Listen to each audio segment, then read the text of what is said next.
মা আমার আর আমার ছেলের মঙ্গল কামনার্থে একটা কালী পুজোর মানত করেছিল। 21শে অগ্রহায়ণ শনিবার সেই পুজোই সুসম্পন্ন করা হলো বাড়িতে।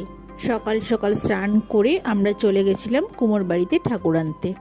সমস্ত মুহূর্তগুলো তুলে ধরতে না পারলেও যতটুকু পেরেছি ততটুকুই আমি আপনাদের সামনে তুলে ধরছি। যেহেতু মায়ের পুজো সমস্তটা নিষ্ঠাভাবে করতে হয়, তাই আমি আমার সামর্থ্য মতো যতটুকু পেরেছি বড়দের সাহায্য করেছি। পুজোর জোগাড় করতে আমি খুব নার্ভাস হয়ে যাই প্রথম থেকেই।